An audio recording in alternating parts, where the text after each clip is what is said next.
Welcome back, my devious sweets. My name is Cupcake Lover Gone Bad, aka CJ, your ever odd host. And today it's spooky season. It's literally October 4th at noon, like 10 past noon. I just had this great idea. So recently I've been watching these YouTubers, Sam and Colby, as well as Selena Spooky Boo, Call Me Chris. If you don't know them, go look them up. I love them. I'm obsessed with them. Um, but I like doing spooky things, and just being in October and the fall and having all those things just makes me giddy with excitement, and I love it. It's like one of the best things to me. But I mean, I love all things creepy and scary and spooky. That being said, in my history, my family in particular, I didn't find this out until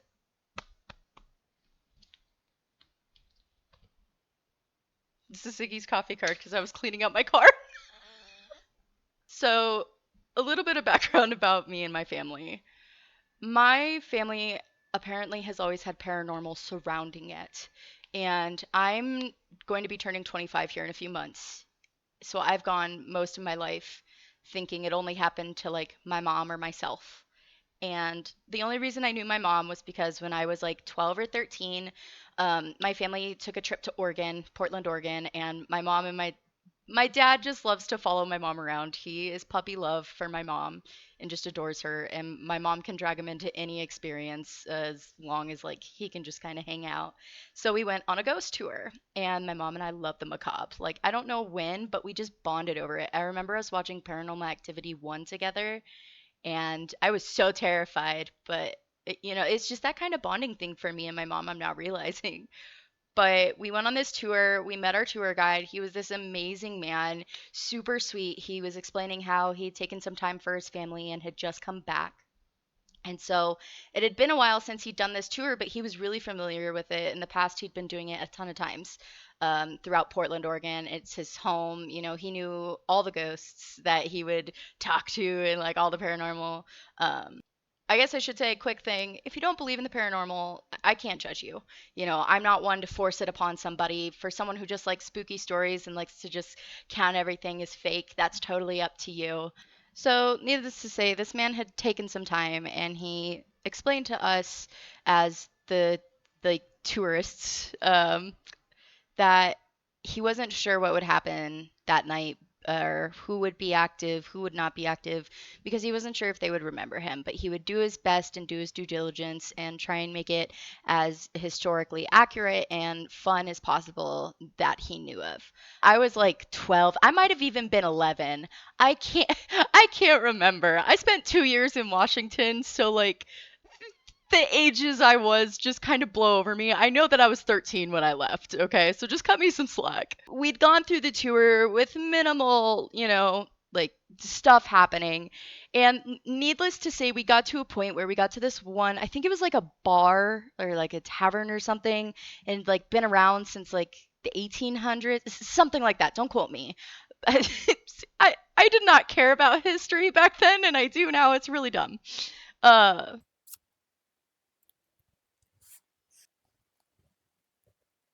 Getting back to, oh God, I'm swearing to God, if this has cut me out at different times, I'm gonna be so sad. Wait. I'm really hoping that this turns out well, or else I'm gonna have to see where it paused and cut my videos because of my dumb butt, and I can't press a recording button. I'm so angry. It cut out everything. I only got I only got the fucking awkward bits where I'm like, like,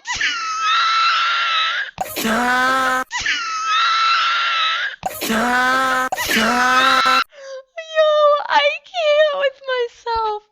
Oh, good. Okay. Okay, we're just gonna have to cut this. This is so messy. I'll get better, I promise. Oh my god. Okay. Okay. So, a little bit of context. Now, as he's talking about this history, he's like I said, he's really well versed. And so he starts telling the story of the next, spirit entity, whatever you might call it, that we will be meeting. This building used to be, or at least this part of the building used to be a tavern and I believe like an inn or something because upstairs is where people's rooms were. And then in the center of it all was this empty space where an elevator shaft is. And on the first floor, there's like a grate covering it, and it's got a padlock. It's the whole thing, so people don't fall in, obviously. But the tour guide's telling us this story, right? And the story goes like this.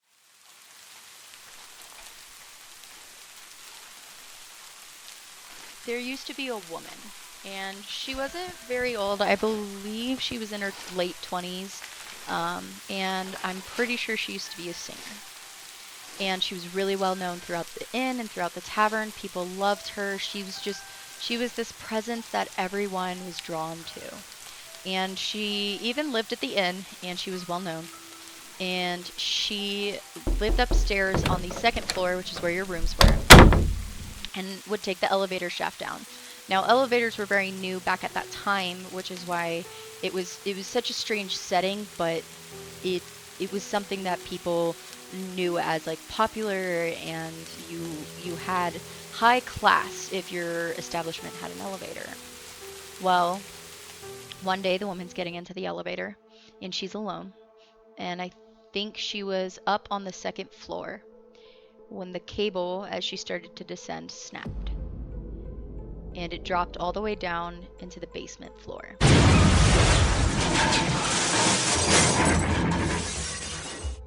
where upon impact she passed away. Now, when we went down into the basement of this establishment, like I said, I can't really recall what it entirely was. Um, when we made it to the basement, there's a wooden chair in this corner, right next to the left side of the elevator shaft where the elevator was found. There are crumpled, like just crumbling concrete and dust covering the entire floor of this basement, and mirrors. And at the time, I didn't understand the importance of mirrors. If you don't know, go ahead and look it up. I'm not going to go into it here. And the mirrors led into a different part of the room in the basement, which I'll get into here in a second. But basically, there was this wooden chair, very simple, no armrests, just a ribbed back chair. And as our tour guide's explaining, he starts to state that I have been away for family leave, and it's been a while since I've been here, but this is normally my most busy and reoccurring energy spot. A lot of people have seen the apparition of this woman sitting cross legged in the chair when I invite her in to visit. A lot of people feel different feelings. A lot of people just, she likes to show herself, or at least she used to. I don't know if she remembers me anymore, but I'm going to try and reach out. Feel free to take out your cameras, your phones, and make sure your flash is on. Now, you have to understand, when I was that age, as young as I was, we only really had digital cameras that had really good cameras. Otherwise, it was really shitty flip phones. I think I had my Motorola Slide as my phone back then that I bought for $50 off of eBay. Those were our cameras on our phones. So, as he's explaining that a lot of people got a lot of ghost orbs, like either silhouetting the chair, or they would actually see apparitions or vague apparitions on the phone, or not phones, excuse me, cameras themselves. Allow me to show you what ghost orbs actually look like. So here, all of these are considered ghost orbs. And this photo is probably like edited just to show it. But like these, essentially, you just take a general photo with your flash, and it could be dust. There could be other things, but a lot of people state that if it has this kind of like ring in it, or it's like that fuzziness, and it like the way dust appears is very different than how these orbs appear, and a lot of people can't describe it. Some people like to state that it's the refraction of light off of a dust particle. And in a way, I think that could be true. I think a lot of times what people mistake as a ghost orb are indeed that.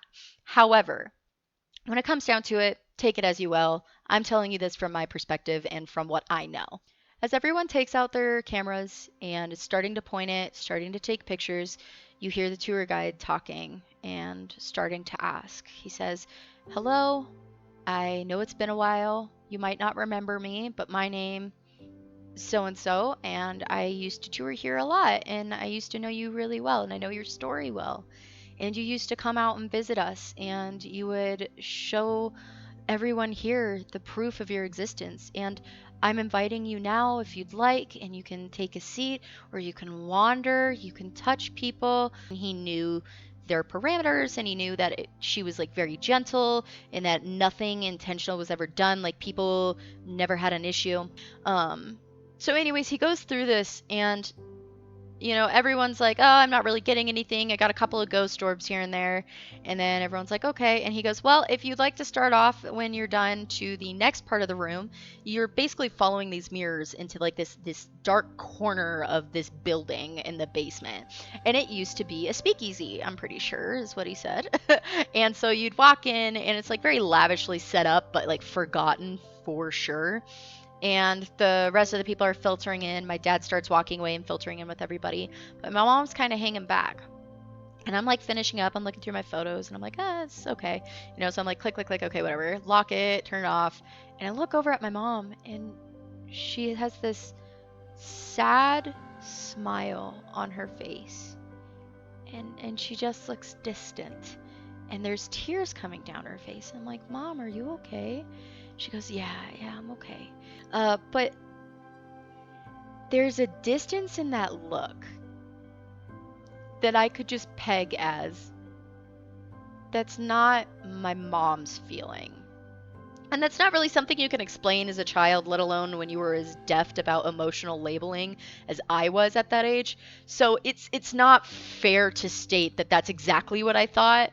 But looking back on it, I was aware of the fact that, one, something was wrong, and two, nothing should have happened to make my mom upset. When everyone had walked away and it was just my mom and I, my mom walks up to the tour guide and places her hand on his shoulder and says, "She remembers you and she's happy that you're back." And I was so confused. I was so lost at the fact. I was like, "What is my mother talking about? No one said anything to us in these past few minutes." Like I could not fathom why my mom said that.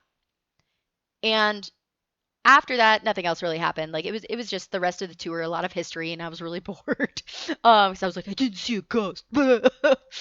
And so it it was just odd because I didn't understand how my mom understood that feeling. And I was like, "Well, that's fucking weird. I guess I don't have that ability." And I like moved on from it. So I thought. About 2 weeks after that experience, or maybe it was 3 weeks, it was in a couple of week time span where I had left Portland with my family. We made it back, and I felt fine. Essentially, what it boiled down to was I read instead of slept. Like, but it was an essential part of my being to not sleep and to read. So I was up exceedingly late hours. And at the time, my dad had left on a business trip. My mom and I were home alone.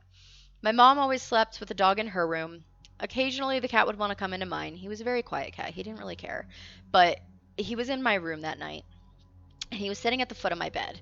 Now, the way my room is laid out is very interesting. It was a very interesting room. I live in a bunch of new townhomes in Richland, Washington. And if you don't know where that is, it's podunk middle of nowhere called the Tri-Cities, and it's it's an old town. It was made during World War II, essentially, for the Hanford site. If you don't know what that is, really interesting history. Look it up. Really awesome. Um, but essentially, that's where I lived. Was Podunk, middle of nowhere desert. And so I'm like, whatever, it's late at night. We've had power outages there like once or twice. They're not common, but they have happened. But the layout of this room, here's my door. Here's a wall, here's a wall, here's a wall, wall, wall, wall, closet, wall, door again. Like it had this weird little corner. When you're using drugs, you're only cheating yourself out of the chance to find out who you really can be. And believe me, if you don't use drugs, you can just about be anything you want to be. Listen, you got at least three-fourths of your life to go. That's 3 more lifetimes to you. So don't blow it. Don't do drugs. If you're doing it, stop it. Get some help. McDonald's wants you to give yourself a chance. Right after the door. Like it wasn't octagonal or hexagonal or anything, but like it was just a really weird geometry. And so my bed was up against this back corner. I had a desk in like at the foot of my bed, pushed up against the wall, and then after that you went this way, and in that little corner right next to the left side of the door was kind of where my fan stayed. It was kind of more in the middle of the wall, but it was more on that side. Now, like I said, I stayed up reading late into the night. And this fan that I'm going to talk about had been around since about the time that I was born. I think they got it when I was like 6 months old. That fan did not die or short circuit until I was 17 years old in senior year of high school. For a fan. Anyways, so as time's going on, I have all the lights in my room on. The cat's asleep. I'm reading. And I mean, I have every single light in my room on. I have the closet light open. I have the closet door open. I have a closet light on. I have the light in my room, which is very bright. And then I have my little alarm clock light on. And my computer was off, but it was sitting over here and it was charging. And then my fan was on. My fan, it's a dual fan. It's nothing special. Like it was my childhood fan and it's I've always had it. So as I'm reading, I'm just reading.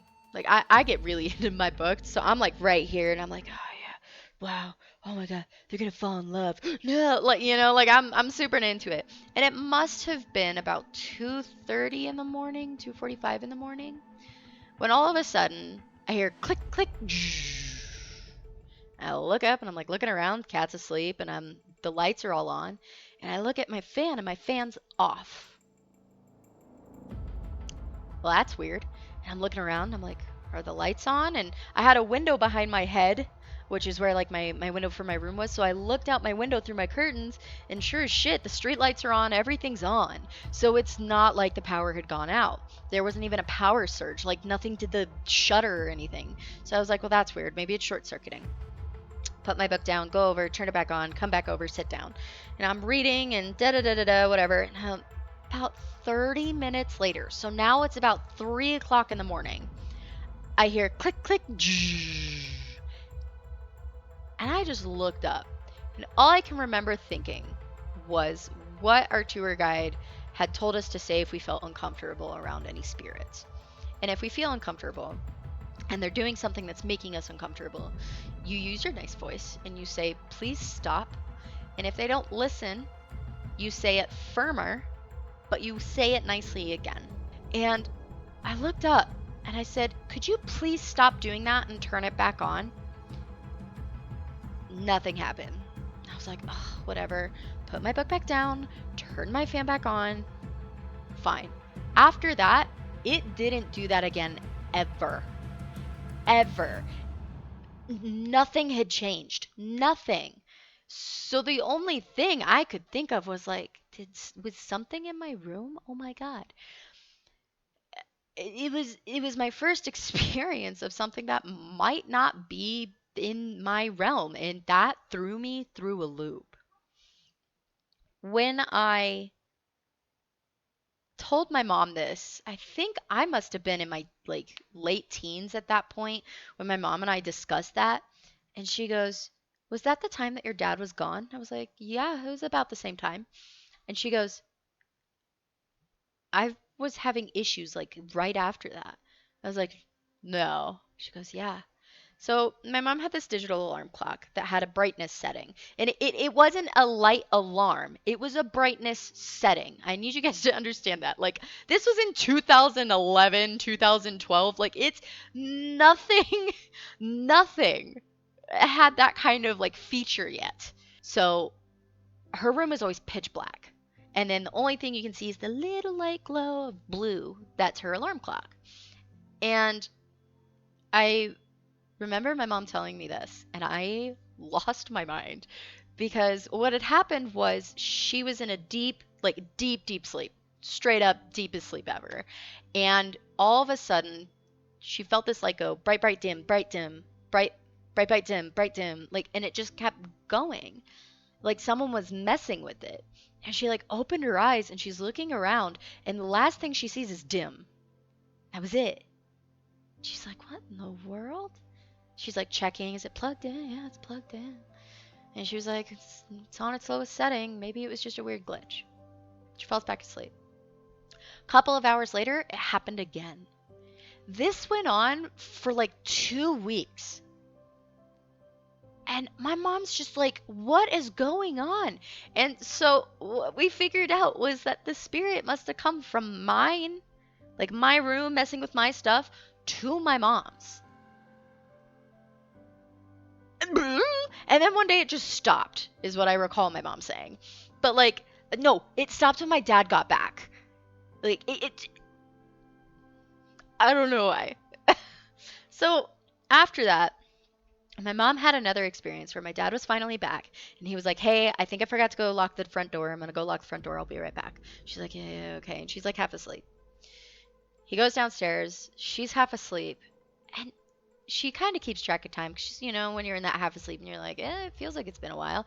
She like turns over and she's like, nope, still not there. She goes back to sleep a little bit and then she feels him get into bed. And she's like, what took you so long?